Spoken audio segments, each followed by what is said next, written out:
Episode 2, The Hands of Lies. Mystery Detective Tales, Animated True Crime. The Clockmaker's Secret, Episode 2. The fog over Norchester had not lifted. Detective Elliot Graves returned to the clock shop, retracing the path of the previous night as the streets remained deserted, silent except for the occasional chime from distant church bells. Inside Harlan's timepiece, the air was heavy with the lingering smell of oil and aged wood. Elliot's eyes scanned every corner: the workbench, the scattered clock parts, the stopped timepiece, and something struck him, a pattern in the chaos. 3 people had access to the shop the night Harlan died. The first, Clara, the young apprentice, had the knowledge to handle delicate mechanisms. The second, Jonas, the fired mechanic, had the skill to pick locks. The third, Mrs. Morrell, the neighbor, claimed to only hear the crash. Elliot began with Clara. He observed her hands, still faintly smeared with clock oil, and asked calmly, "Tell me again where you were after you left the shop." Clara's eyes darted, her voice barely audible. "I went home. I didn't touch anything after 10. Yet Elliot noticed the subtle tremor in her fingers. A nervous tick only someone hiding something would show. He made a note and moved on. Next, he approached Jonas. The man's face was hardened by years of labor, and his eyes flicked around the room, avoiding the detective's gaze. Jonas swore he had been drinking in the tavern, but Elliot remembered. Only one person in town had access to a rare clock gear found missing from the toolbox. Jonas had worked with that gear before. The question remained, did he steal it, or was he being set up?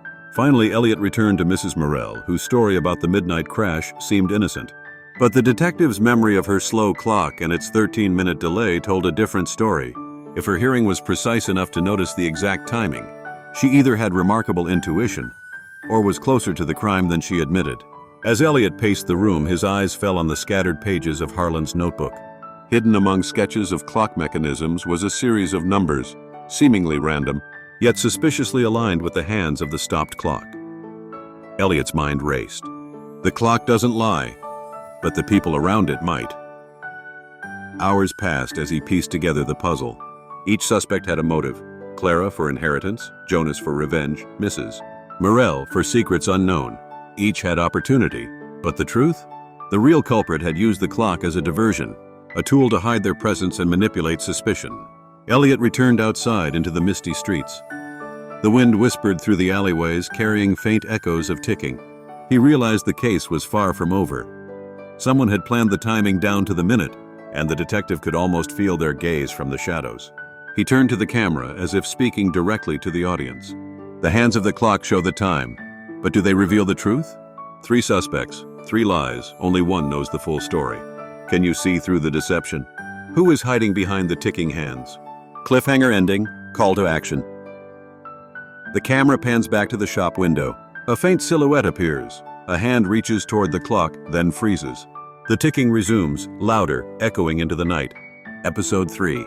The moment of truth is coming. Who killed Harlan the Clockmaker? Subscribe to Mystery Detective Tales, Animated True Crime, and join Detective Elliot Graves as he uncovers the final secrets in Episode 3, Time Reveals All.